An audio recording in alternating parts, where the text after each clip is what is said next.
বলছে শালি সুন্দর বাহার অফিসে যাবার জন্য তৈরি হচ্ছে। এর মাঝে রেশমি এসে বলে, রেশমি আজকে একটু তাড়াতাড়ি আসবে কেমন? বাহার বলল, কেন আজকে কি তোমার জন্মদিন নাকি বিয়ে বার্ষিকী, কোনটা? রেশমি বলল, তেমন কিছু না, বাজারে যেতে হবে তাই। বাহার বলল, কেন তরি তরকারি সব তো আছে, আবার বাজার কেন লাগবে? রেশমি বলল, আজ আমার ছোট বোন আসবে তাই একটু মাছ মাংস আনতে হবে। বাহার বলল, তোমার বোন আসবে তাতে কি হয়েছে, যা আছে তা দিয়ে খাবে, পরে বাজার করব। রেশমি বলল, আমার বোন তোমার কাছে এসে সব সময় যেন পড়ে থাকে যে তুমি এমন করছো।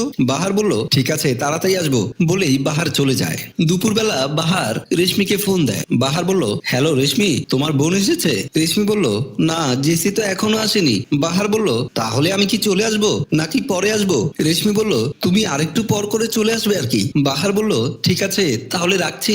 ফোনটা রেখে কাজে মন দেয়। রেশমি ও জেসি সোফায় বসে গল্প করছে। একটু পর কলিং বেলের শব্দ শুনে বলল, রেশমি বলল, মনে হয়তো দুলাভাই এসেছে, দাঁড়া আমি দরজাটা খুলে দেই। জেসি বলল, না পা, আমি দরজা খুলে দেই, আমি দরজা খুলে দুলাভাইকে চমকে দেব। রেশমি বলল, ঠিক আছে যা তাহলে। জেসি দরজা খুলে বাহারকে জড়িয়ে ধরে বলল।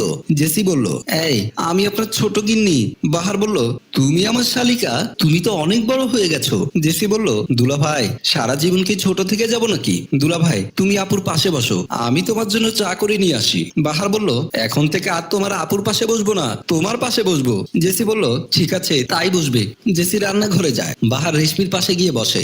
বাহার বলল, তোমার বোন তো কথাবার্তাও বড় হয়ে গেছে। রেশমি বলল, সেজন্যই তো বলছি মাছ মাংস কিছু নেই ফ্রিজে। বাহার বলল, চা আনুক, চাটা খেয়ে বাজারে যাব। এরই মধ্যে জেসি চা নিয়ে এসে বলল, এই গরম চা, এই চা গরম, এই নিন আপনার গরম গরম চা। বাহার বলল, আমার যে গরম গরম চা লাগে তোমার মনে আছে? রেশমি বলল, চাটা শেষ করে তাড়াতাড়ি বাজারে যাও। জেসি বলল, এত তারা কিসের, আগে আমার সাথে আড্ডা দিই তারপর না হয়ে বাজারে যাবে। রেশমি বলল, তোদের সাথে বকবক করলে হবে না, ওদিকে আমার অনেক কাজ বাকি। রেশমি চলে গেল।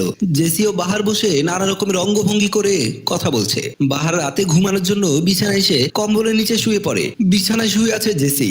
বাহার রেশমি মনে করে ধরতে দেখে জেসি। জেসি বাহারকে টান দিয়ে বুকে নিয়ে বাহার নিজেকে অনেকভাবে ছাড়ানোর চেষ্টা করে। বাসার সব কাজ শেষে বিছানায় এসে দেখে জেসি বাহারকে জড়িয়ে ধরে ঘুমাচ্ছে। রেশমি রেগে গিয়ে বাহারকে বিছানা থেকে টেনে তুলে থাপ্পড় দিয়ে বলল। রেশমি বলল, তোমার চরিত্র এত খারাপ, তুমি আমার ছোট বোনকে জড়িয়ে ধরে ঘুমাচ্ছ কেন? বাহার বলল, আমি মনে করেছি তুমি, কিন্তু। রেশমি বলল, তুমি কি আমাকে আর আমার বোনকে চিনতে পারছো না? তুমি মাতাল হয়েছো। বাহার বলল, তুমি বলছো না কেন আমি তোমার সাথে কি কিছু করেছি কিনা? জেসি বলল, আপা আপা, দুলাভাইয়ের কোনো দোষ নেই, আমি হয়তো ঘুমের ঘরে জড়িয়ে ধরেছি। রেশমি বলল, তুই আমার বিছানায় শুতে আসলি কেন? তোকে না বলেছি পাশের রুমে থাকতে। জেসি বলল, আপা ও রুমে তো ল্যাপটপ নেই। রেশমি বলল, যা রুমে যা। জেসি রুমে চলে যায়। বাহার বলল, তোমার বোনের সামনে আমাকে অপমান করলে? রেশমি বলল, তুমি ওকে দেখেছো, তুলে দাওনি কেন?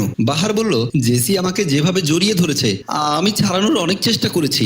রেশমি বলল, আসো বিছানায় আসো, আজ তুমি কত পারো দেখবো। এই কথা বলে বাহারকে টান দিয়ে বিছানায় ফেলে দিয়ে কম্বলের তলে চলে যায়। বাহার অফিসে বসে মনে মনে বলছে, জেসি কখন আমার বিছানায় আসলো বুঝতেই পারলাম না। আমি না হয় রেশমি ভেবে ভুল করেছি, কিন্তু জেসি তো জেনে শুনে আমার বুকে আসলো, তাহলে কি জেসি আমার ভালোবাসা পেতে আকুল হয়ে আছে?